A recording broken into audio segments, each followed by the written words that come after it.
Hello, good morning. आप semiconductor वाले topic पे हम लोग सिलिकॉन के विभिन्न ऊर्जा स्तर के विषय में बात किए थे ऑफलाइन क्लास के समय। उसमें सिलिकॉन के विभिन्न ऊर्जा स्तर में आपको बताया गया था कि हम परमाणुओं को बहुत अधिक दूरी मतलब R3, फिर R2, फिर R1, फिर R0, ये अलग अलग दूरियों पे अलग अलग ऊर्जा स्तर बना के ऐसे यहाँ पे ये 3s2 के लिए और यहाँ पे 3p2 के लिए जो इनका आपस में ओवरलैपिंग बताया गया था कि जब ये दूरी जो है R2 बहुत कम होता है तो इसमें जो 3s और 3p की जो ऊर्जा स्तर होते हैं ये आपस में सब मिल जाते हैं। मतलब इसमें जैसे दूरी परमाणुओं के बीच में अधिक होने पे ऊर्जा स्तर अलग अलग दिखता है, लेकिन जब परमाणुओं के बीच की दूरी और कम की जाती है means R3 is the long distance respect to R0, और जैसे जैसे हम परमाणुओं को एक दूसरे के करीब लाते हैं, समीप लाते हैं, तब तक वैसे वैसे ही एक इन परमाणुओं के नाभिक जो होते हैं, एक परमाणु का नाभिक दूसरे परमाणु के इलेक्ट्रॉन को या दूसरे परमाणु का नाभिक पहले परमाणु के इलेक्ट्रॉन को अंतःक्रिया से प्रभावित करना प्रारंभ कर देता है। तो इसमें सब आपको स्पष्ट समझाया गया था और इस प्रकार से यहाँ पे ऊर्जा बैंड बन जाते हैं। ऊर्जा बैंड में यहाँ पे बताया गया था ये संयोजी बैंड, और यहाँ बताया गया था यहाँ पे चालन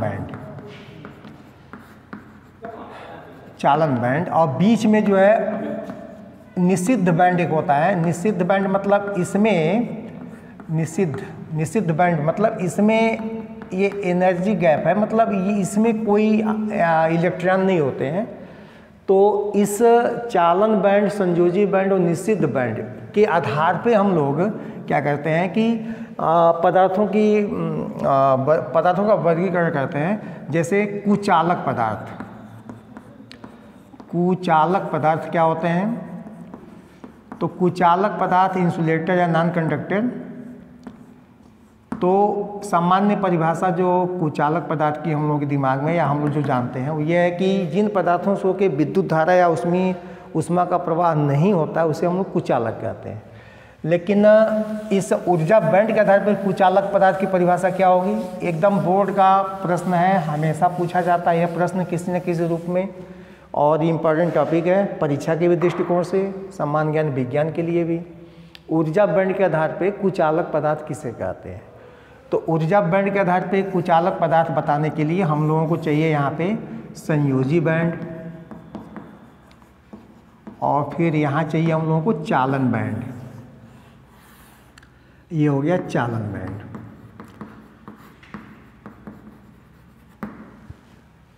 और बीच में हो गया निषिद्ध बैंड। तो वे पदार्थ जिनमें संयोजी बैंड पूर्णतः भरा होता है,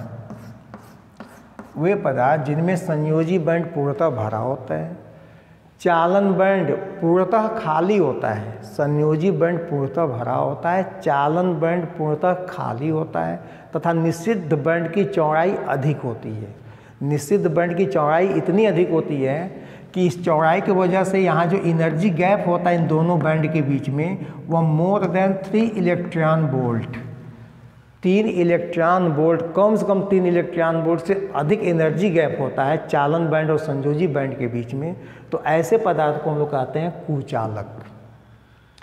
तो कुचालक पदार्थ किसे कहते हैं? सीधा और सरल परिभाषा, एक फिगर बनाइए और फिगर से स्पष्ट कीजिए कि संयोजी बैंड पूर्णतः भरा हो, चालन बैंड पूर्णतः रिक्त हो, चालन बैंड और संयोजी बैंड के बीच में ऊर्जा अंतराल कम से कम 3 इलेक्ट्रॉन वोल्ट हो। तो यह पदार्थ जो है निश्चित रूप से क्या होगा? कुचालक होगा। जैसे हीरा के लिए, हीरा एक कुचालक पदार्थ है और हीरा के लिए एनर्जी गैप का मान जो है 7 इलेक्ट्रॉन वोल्ट होता है। ऐसे ही अन्य कुचालकों के लिए भी, लेकिन 3 इलेक्ट्रॉन वोल्ट से अधिक होता है। अगर वो पदार्थ कुचालक है तो निश्चित बैंड की चौड़ाई इतनी अधिक होगी कि उसके तुल्य एनर्जी की वैल्यू जो है 3 इलेक्ट्रॉन वोल्ट होता है। ये हो गया कुचालक, इंसुलेटर, कुचालक या इसी को हम लोग क्या बोलते हैं अंग्रेजी में, इसको इंसुलेटर या नॉन कंडक्टर। फिर सुचालक किसे कहते हैं? तो वे पदार्थ जिनमें इस तरह की संरचना हो, किस तरह की संरचना हो, तो इस तरह की संरचना हो ये, और ऐसे बना दिया जाए चालन बैंड के लिए। तो वे पदार्थ जिनमें चालन बैंड, ये हम लोग का संयोजी बैंड है, संयोजी बैंड पूर्णतः भरा हो, चालन बैंड भी पूर्णतः भरा हो, और एनर्जी गैप, या तो एनर्जी गैप जो निषिद्ध बैंड है उसकी चौड़ाई शून्य हो, या ये दोनों बैंड एक दूसरे पे ओवरलैप हो। एनर्जी गैप जो होता है चालन और संयोजी बैंड के बीच में, इसका मान या तो शून्य हो या दोनों बैंड जो एक दूसरे के ऊपर अध्यारोपित हों, तो ऐसे पदार्थ को हम लोग कहते हैं सुचालक या चालक, चालक कंडक्टर।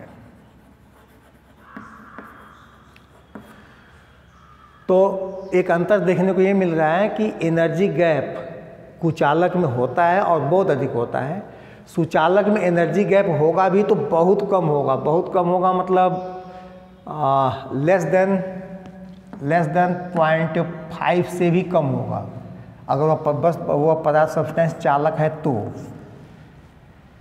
और चालन बैंड और संयोजी बैंड पूर्णतः ये भरे होते हैं, ऐसे पदार्थ को हम लोग कहते हैं चालक या सुचालक।